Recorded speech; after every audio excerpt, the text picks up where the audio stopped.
All right, good morning, everybody. My name is Meg Grace. I'm the social worker here at the Carpentersville Police Department. Today, I have the pleasure of being joined by Officer Elliot, who is an officer here at the Carpentersville Police Department, but he is also currently assigned to Dundee Crown High School as their resource officer.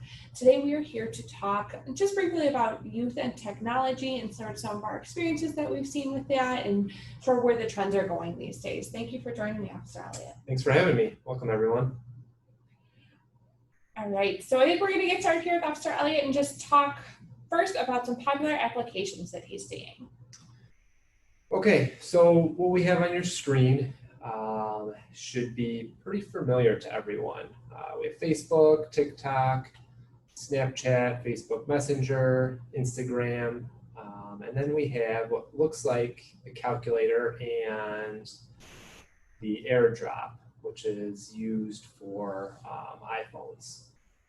As Meg said, I am the school resource officer at Dundee Crown High School. I am there from 7 a.m.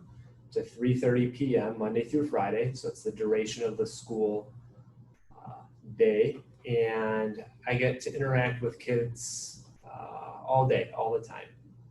And what we've been seeing a lot is how social media has become very pervasive in the school environment. Most of it is positive, but there are some things that we wanted to go over to have you as parents just be aware of. Most of the communication between the students and the kids who are in late adolescence or teenagers is through social media. The big one right now is Snapchat. Nobody really talks on the phone anymore. You just send a snap. In my world, Snapchat can become very dangerous. Everyone thinks when you use Snapchat that once you view the snap, it goes away, which is just not true. A lot of kids, you can take a screenshot of what the Snapchat feed is, and the actual Snapchat company keeps a backlog of all the information for at least 30 days. So if your child or student says that, my friend Snapchatted me and I looked at it and it went away, or my post went away, it's just not true. We can always go back and find it through a law enforcement portal or contacting Snapchat. It's nothing ever really goes away on the internet. I'm just going to get right into it. One of the big things now with teenagers is sexting. A lot of people don't know what sexting might entail, and it's basically taking a nude or a lewd image of yourself and sending it to another individual. Nude images submitted by a minor to another minor will constitute child pornography. The person sending the message can be arrested and charged with distributing child porn, and they could possibly have to register for a sex offender. It's a very, very serious crime. It's a felony, and it's all too common among high school kids nowadays. There is another facet to sexting where boys and girls, or girls and girls, or boys and boys start talking with each other. They start dating. They have an interest in each other, and they say, "Hey, show me a bra pic," or send me a genital pic. Or an underwear pic. There's another charge for that. It's called minors involved in electronic dissemination of indecent visual depictions in need of supervision. This goes along with sexting. Any picture of a minor in their underwear, or showing their butt cheek, or showing cleavage, distributed through social media is another crime. These kids, a lot of times they think it's just commonplace. But what happens is they start dating or they start talking to each other, and then they break up, and one gets mad at the other because they start dating somebody else and they want to get back at them. They want to be vindictive. They start harassing and they exploit these images and send them to their friends, show them to their friends. Or in most egregious case, they use what's called an airdrop. So with an iPhone, that's that one right next to the Facebook icon. So let's take, for example, our lunchroom. At any given time, there could be up to 500 students in the cafeteria. If on your iPhone, you have your airdrop application on and you have it set to accept any airdrops in the vicinity, someone could airdrop a lewd, nude bra pic to the entire lunchroom, and now all 500 students have this picture of your student on their phone. You can turn something as innocent or hurt feelings into a very egregious crime. I'm not trying to scare anybody, but I really think that being informed of the way the law works and knowing how serious these consequences can be, especially at the parent level. A lot of these students have their phones. They either pay for them themselves or mom and dad buy them. But either way, 13-year-olds usually don't have a credit card. The only way to get an iTunes account is to have an iTunes gift card or link it to your credit card. So mom and dad have their account, they have a family plan, their iTunes is linked to their credit card. They go and they download Snapchat. So ultimately it goes to mom and dad's credit card. Maybe it's under mom and dad's account. There's these lewd images that come across my desk. I do an investigation. I link it back to this iTunes account where this application was downloaded from, and I see that it comes back to mom and dad's name. Now, somebody that looks like me comes and knocks on your door and says, "Hey, sir, we just found child porn linked to your account. Would you mind explaining how that happened?" And there's going to be a big meeting between you and your child and the police department.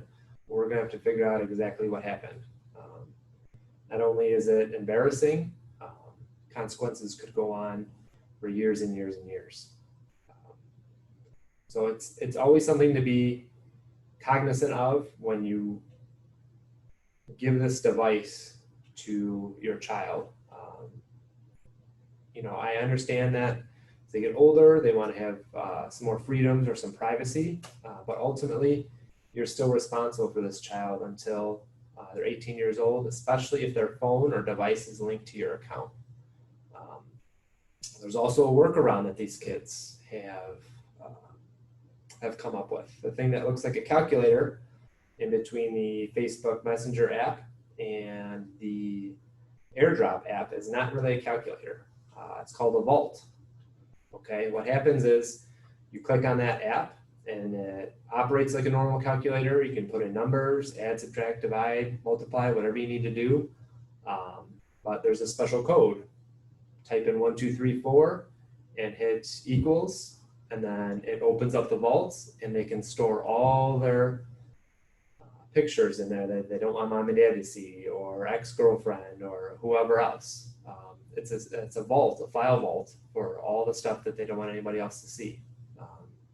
It's clandestine. It's very easy to get. It's an app. A lot of them are free. Best way to try and combat this is look on somebody's phone. Nobody needs more than one calculator on their phone. If you see something like that, or you see an app that's password protected or anything like that, it's probably a vault, and they'll have some explaining to do. So a couple of things that I wanted to also touch on regarding the apps. Could you talk to us a little bit about Facebook and some issues surrounding catfishing, which, if you haven't heard of before, is when it's possible to go to somebody's Facebook page. So let's say I went to Officer Elliott's Facebook page. I could save his photos on his profile to my own phone, and I could create a new profile using his picture, but have it not really be him. I could make my own profile for that. And so I don't want to speak for you, but I know that some of the things that we've seen here around the police department are kids who think that they're talking to other kids their age. They think they see a pretty girl. Do you want to take over? Absolutely. That's a really good point. Thanks, Meg. Catfishing can be innocent. We're trying to play a joke on our buddy. It's his birthday and we just want to mess around, to something very severe that spans across the world. So basically what will happen is people will go on Facebook and they'll see a picture of a good-looking teenage girl, let's say, for example. They'll take that picture, create a new profile with her name, and they'll just start talking to people. All of a sudden, the person pretending to be this female individual asks for a picture. Starts out as a picture with no shirt on, and then it starts out as you're really cute, send me some more pics, I miss you, and then all of a sudden the individual takes a picture of his genitals and sends it to this person who he thinks likes him, and is a teenage girl around his age that goes to a neighboring school or whatever. And then he asks for pictures back. She doesn't send them, but she says, I need you to send me $1,000, or I'm going to send this picture to everyone in your contacts list. I have your mom, your dad, your cousins. I'm going to put this on Facebook. You're going to be ruined. And now this individual who's just trying to talk to a girl or date a girl has a nude image out there, that in an account that's controlled by somebody else. Or this person will say, hey, let's meet up at the Walmart and you can take me to the movies. Wear a red shirt and bring $100 because I like candy with my movie or whatever. So this person comes, he's met by some individuals who threaten to expose him for talking to an underage girl, and they extort the money out of him. There are a lot of different ways the catfishing can go wrong. There's stuff that's on social media you can never believe. You never know who's behind that actual profile. One other point that I want to bring up, most of the apps that Officer Elliot talked about today, Facebook, Snapchat, on there you see Instagram and TikTok, they all have chat features. So while we may have our actual profiles locked down, things like that, anybody can send anybody a message. So it's very important to be cognizant of who our kids are talking to.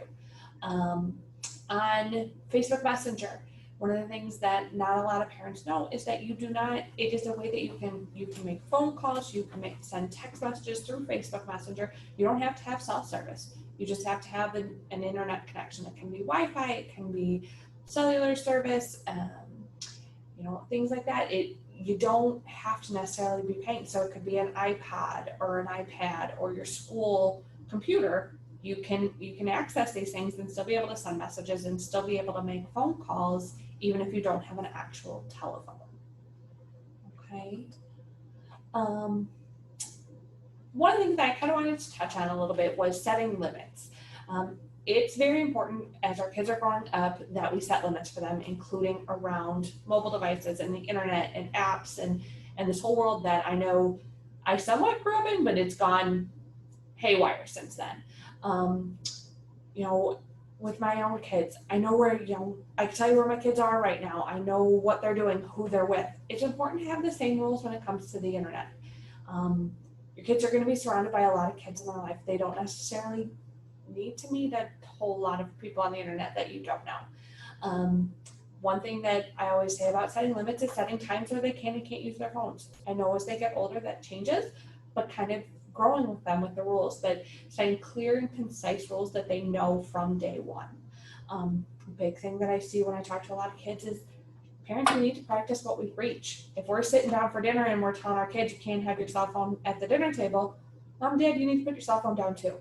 Okay, so clear, concise expectations of what we want and then following through on it. Okay. I think to go along with that point, sorry to No, interrupt you, good. Mike, is I see it a lot. The teenagers in school are like, well, this is my phone. I said, well, no, it's not. Do you have a job? Did you pay the $1,000 for that iPhone? No, they didn't. It's mom and dad's phone. And I think that's something that us as parents need to remember. These kids can't get their own cell phone. They have to go through us. They don't have the money to pay for a brand new $1,000 iPhone. They need to get it through us. It's not linked to their credit card because they don't have a credit card. So they wouldn't have these apps unless we allowed it. So ultimately, I think they always need to remember that the cell phone is not theirs. We allow them to use it. And I just want to piggyback on that. Also, just the idea that even if they get it as a birthday present, you're still paying the monthly bill on it.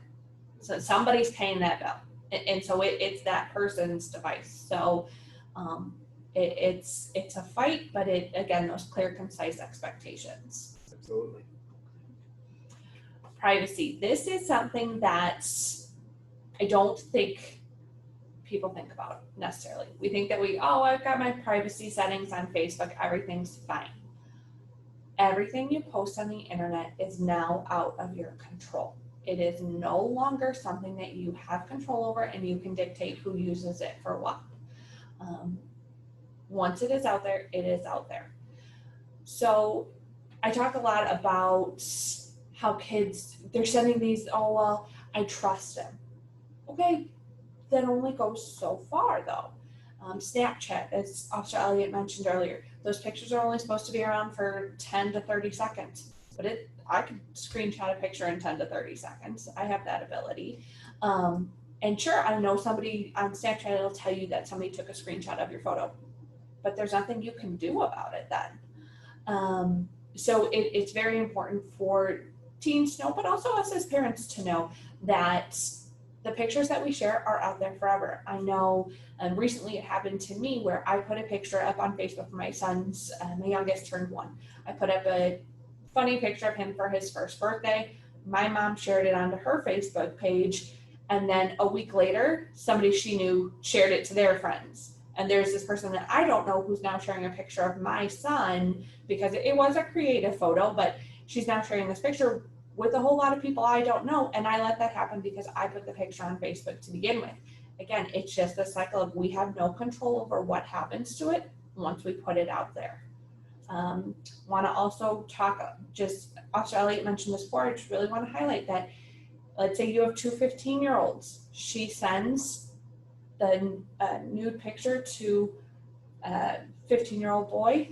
He is now in possession of child porn, even though he is a child himself.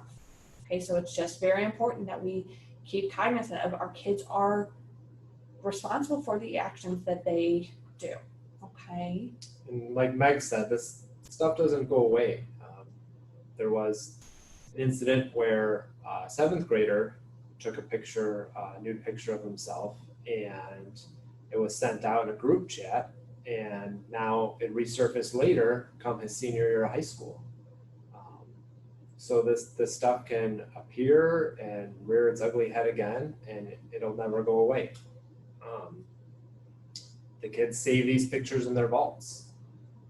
Just like we explained in calculator, Snapchat has a vault called For My Eyes Only, which is a password protected vault in Snapchat. Why would Snapchat make that? I don't know. They are, they know their audience is teenagers. They know Snapchat is huge right now. All the celebrities use Instagram, Snapchat, Twitter.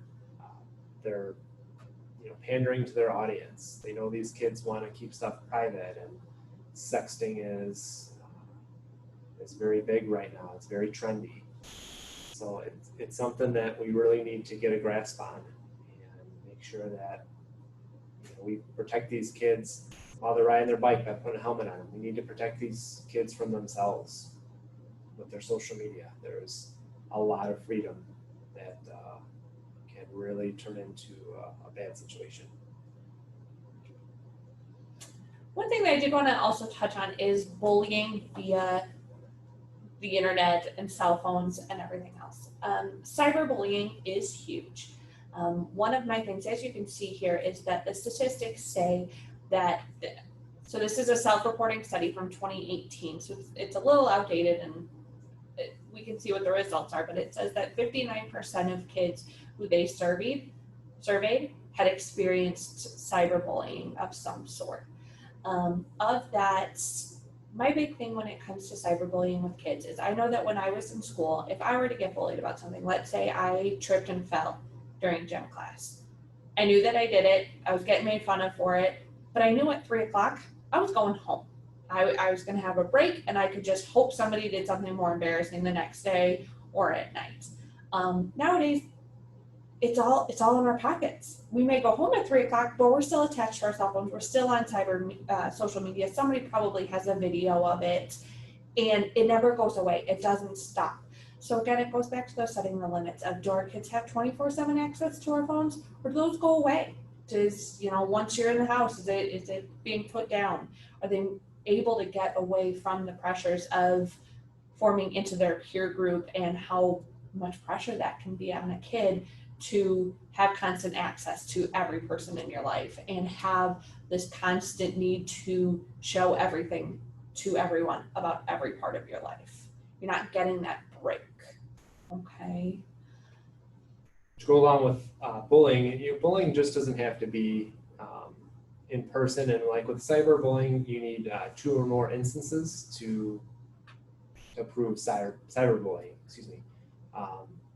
But the state of Illinois has another charge, harassment by electronic communication, and it's very broad. It spells out any lewd, indecent, profane communication via electronic communication device can be constituted as a misdemeanor. It only has to be, one time. It's another charge that we have to make this stop.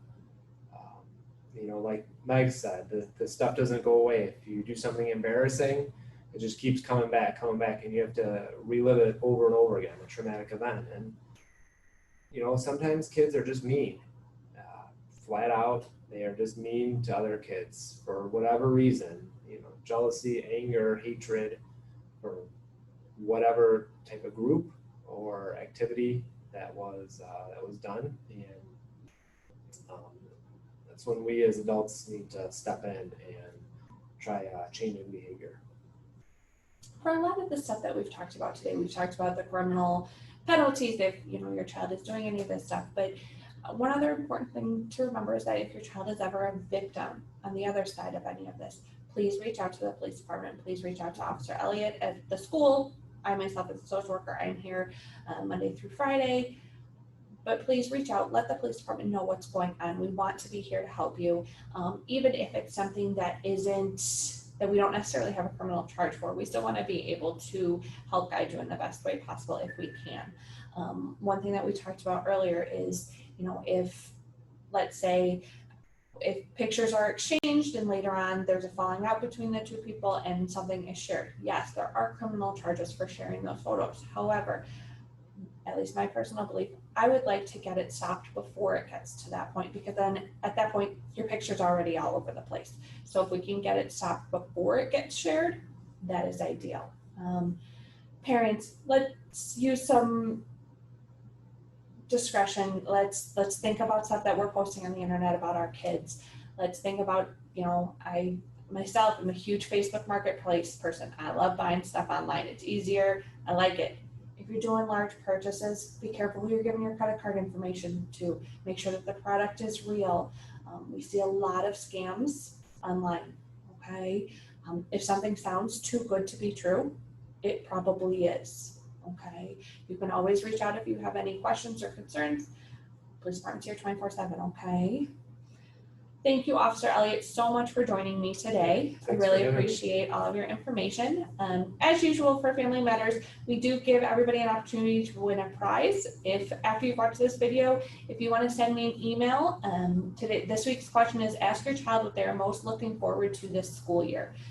Don't necessarily know what the school year is going to look like yet, but they could still be looking forward to something. So send me an email, let me know what you guys are thinking, how things are going. If you need anything, as always, feel free to give us a call, okay?